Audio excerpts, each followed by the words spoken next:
শ্রমিক কৃষক স্বার্থ রক্ষায় 12 ফেব্রুয়ারি দেশব্যাপী ধর্মঘটের ডাক দিল বামপন্থী ট্রেড ইউনিয়ন সমূহ।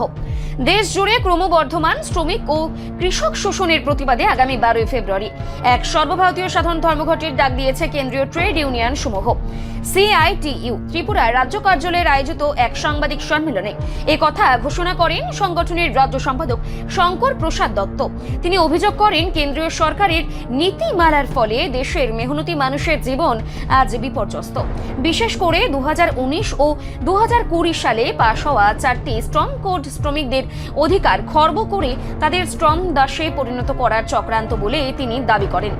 শঙ্কর প্রসাদ দত্ত আরও জানান, এই ধর্মঘটের অন্যতম প্রধান দাবি হল 4টি শ্রম কোড অবিলম্বে বাতিল করা।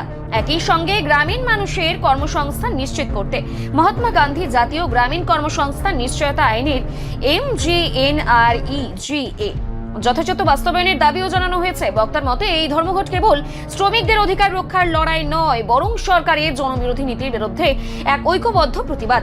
এদিন বর্ষিয়ান বামপন্থী নেতা তথা সংগঠনের সভাপতি মানিক দে 12 ফেব্রুয়ারির দেশব্যাপী সাধারণ ধর্মঘটের গুরুত্ব তুলে ধরেন। তিনি বলেন যে বর্তমান কেন্দ্রীয় সরকার পুঁজিপতিদের স্বার্থ রক্ষা করতে গিয়ে সাধারণ শ্রমিক ও কৃষকদের জীবনকে দুর্বিষহ করে তুলছে। মানিক দে অভিযোগ করেন, সরকার কৌশলী শ্রমিকদের দীর্ঘ লড়াইয়ের মাধ্যমে অর্জিত অধিকারগুলো কেড়ে নেওয়ার চেষ্টা করছে এবং শ্রম আইন সংশোধনের মাধ্যমে কর্পোরেট সংস্থাগুলোকে বাড়তি সুবিধা দিচ্ছে। তিনি আরও জানান যে এই ধর্মঘট কেবল দাবি আদায়ের জন্য নয়, বরং জনবিরোধী শাসন ব্যবস্থার বিরুদ্ধে জনগণের পুঞ্জীভূত ক্ষোভের বহিঃপ্রকাশ। এই লড়াইকে তৃণমূল স্তরে পৌঁছে দিয়ে ধর্মঘট সফল করার জন্য তিনি রাজ্যের সমস্ত মেহনতি মানুষকে ঐক্যবদ্ধ হওয়ার আহ্বান জানান। সাংবাদিক বন্ধুদের স্বাগত জানাচ্ছি, শুভেচ্ছা জানাচ্ছি। আমরা রাজ্যের যারা কেন্দ্রীয় ট্রেড ইউনিয়নের বামপন্থী ট্রেড ইউনিয়নগুলো আছে, তারা আজকে এখানে 5টি ট্রেড ইউনিয়নের পক্ষ থেকে আমরা এখানে মিলিত হয়েছি। আমরা সারা ভারতবর্ষে আগামী 12ই ফেব্রুয়ারি দেশব্যাপী কেন্দ্রীয় ট্রেড ইউনিয়ন সমূহের পক্ষ থেকে সর্বভারতীয় ধর্মঘট আহ্বায়িত হয়েছে। এ সম্পর্কে আমাদের কিছু কথা এখানে তুলে ধরবার জন্যে আপনাদের আমরা আমন্ত্রণ জানিয়েছি। আপনারা সবাই জানেন যে আমাদের দেশের শ্রমিক এবং কৃষকরা তারাই হচ্ছে আমাদের দেশের দেশ গড়ার চাবিকাঠি। এই যারা দেশটাকে গড়ে তুলছেন, তাদের জীবন আজকে ভারতবর্ষের বর্তমান কেন্দ্রীয় সরকারের শাসনে অতিষ্ঠ হয়ে গেছে, তাদের জীবন বিপন্ন হয়ে গেছে। এবং এই অবস্থায় দাঁড়িয়ে শ্রমজীবী মানুষ, কৃষিজীবী মানুষ তাদের জীবনকে বিপন্ন আরও বেশি করবার জন্যে কেন্দ্রীয় সরকার গত কয়েক মাস ধরে মারাত্মক তৎপরতায় তারা নিয়োজিত আছে। আমরা লক্ষ্য করছি যে 2019 সালে একটি শ্রম কোড করা হয়েছিল মজুরি সংক্রান্ত, এবং 2020 সালে আরও 3টি শ্রম কোড পাশ করানো হয়েছিল। এগুলো আইনে রূপান্তরিত হয়। 29টি শ্রম আইনকে নিয়ে একসাথে 4টি শ্রম কোড করা হয়।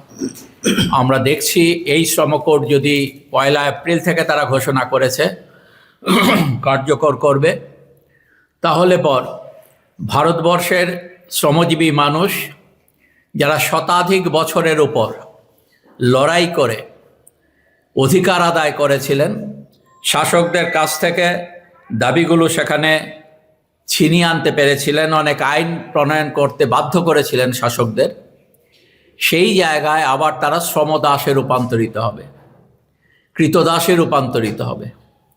এই অবস্থায় দাঁড়িয়ে ভারতবর্ষের শ্রমজীবী মানুষ কেন্দ্রীয় সরকারের এই আক্রমণকে মেনে নিতে পারেন না, এবং এর জন্যে তারা এটাকে মোকাবেলা করার প্রশ্নে আগামী 12ই ফেব্রুয়ারি ধর্মঘট আহ্বান করেছেন। এই ধর্মঘটের প্রধান যে দাবিগুলো, এই প্রধান দাবিগুলোর মধ্যে আছে, আমরা 4টি শ্রম কোড পুরোপুরি বাতিল করার দাবি জানাচ্ছি। আমরা তার পাশাপাশি নতুন করে আমাদের দেশের গ্রামীণ মানুষের কর্মসংস্থানের প্রশ্নে 2005 সালে Mahatma Gandhi national rural employment guarantee act বা সংক্ষেপে আমরা যাকে বলি MGNREGA, এই আইন বাতিল করে দেওয়া হয়েছে।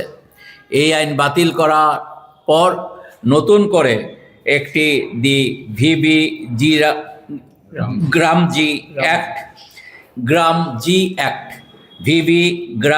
অ্যাক্ট 2025 সেখানে পাশ করানো হয়েছে। নতুন আরেকটা আইন পাশ করানো হয়েছে আমাদের দেশের যে আণবিক সম্পদ, সেই আণবিক সম্পদকে বেসরকারি হাতে দেবার জন্যে দ্য শান্তি অ্যাক্ট সংক্ষেপে তারা নাম দিয়েছে, এগুলো পাশ করানো হয়েছে।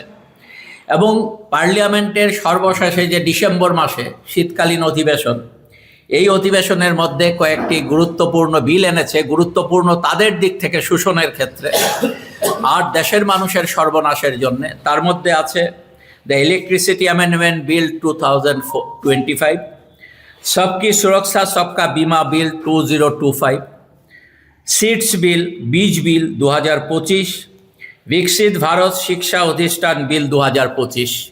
এই সবগুলো বিল আনা হয়েছে আমাদের দেশের কৃষিক্ষেত্রকে ধ্বংস করে দেবার জন্যে, বেসরকারি হাতে পুরো কৃষিক্ষেত্রকে তুলে দেবার লক্ষ্যে।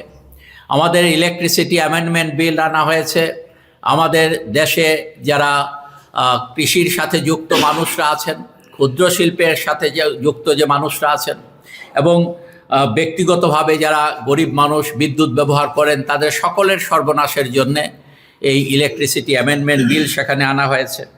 এবং এই যে বিমা বিল আনা হয়েছে 100%, যে বিমা 5 কোটি টাকা দিয়ে 1956 সালে শুরু হয়েছিল আমাদের দেশের লাইফ ইন্স্যুরেন্স, আজকে কয়েক লক্ষ কোটি টাকা তার সম্পদ। এটা আমাদের দেশের কল্যাণের কাজে এই টাকাটা লাগে।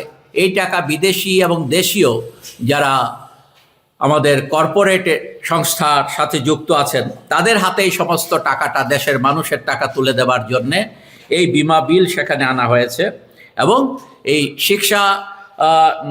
শিক্ষার নামে যে বিল আনা হয়েছে 2025 সালের শীতকালীন অধিবেশনে, এই বিলগুলো যার মধ্য দিয়ে 2020 সালে যে নয়া শিক্ষানীতি সেখানে আনা হয়েছে, এই শিক্ষানীতিকে কার্যকর আরও ভালোভাবে করার জন্য পুরো উচ্চশিক্ষা ব্যবস্থাটাকে বেসরকারি হাতে তুলে দেওয়ার জন্যে উদ্যোগ গ্রহণ করা হয়েছে। এবং আপনারা দেখেছেন যে তারই প্রতিবাদে গতকাল সেখানে প্রতিবাদ সংগঠিত হয়েছিল আমাদের ভারতবর্ষের সবচেয়ে গুরুত্বপূর্ণ একটা শিক্ষা প্রতিষ্ঠান জওহরলাল নেহরু বিশ্ববিদ্যালয়।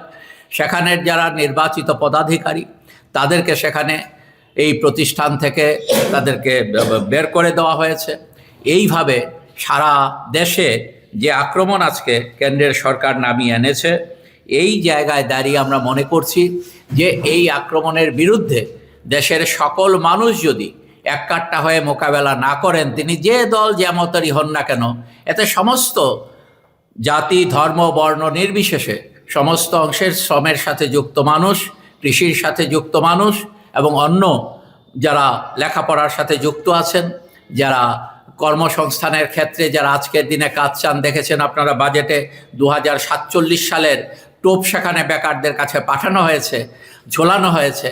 আর বাস্তবে এক্ষুনি কোনো কিছু করার জন্য তারা কোনো উদ্যোগ গ্রহণ করছে না।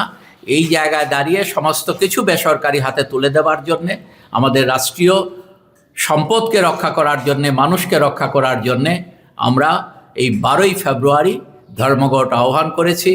আমরা আপনাদের মাধ্যমে ত্রিপুরা সকল অংশের মানুষের কাছে আমরা এই আহ্বান রাখতে চাই যে এই ধর্মঘটকে সফল করার মধ্য দিয়ে আপনার যে প্রতিবাদের অধিকার, এই অধিকারকে নয়া ফেসিবাদী দৃষ্টিভঙ্গি নিয়ে কেড়ে নেবার যে উদ্যোগ আজকে একদিকে পার্লামেন্টের ভেতরে, অন্যদিকে পার্লামেন্টের বাইরে একের পর এক প্রতিদিন যে আক্রমণ নামিয়ে আনা হচ্ছে, এতে ঘরে যদি চুপ করে আমরা বসে থাকি তাহলে পর এই আক্রমণকে মোকাবেলা করা যাবে না।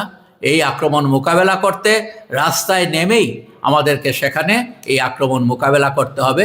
তার জন্য আসুন আমার আপনার সকলের জীবন জীবিকা রক্ষার জন্যে আগামী 12ই ফেব্রুয়ারি প্রতিবাদ ধ্বনিত করার মধ্য দিয়ে সারা ভারতব্যাপী আওয়াজ আজকে যেটা উঠেছে, সে আওয়াজকে আরও বেশি সোচ্চারিত করবার জন্যে 12ই ফেব্রুয়ারি ধর্মঘটের মধ্য দিয়ে আপনারা সকলে এগিয়ে আসবেন রাজ্যের মানুষের কাছে এই আহ্বান আমরা 5টি কেন্দ্রীয় বামপন্থী ট্রেড ইউনিয়নের পক্ষ থেকে এখানে রাখছি। রিপোর্ট সংবাদ প্রতীক্ষা।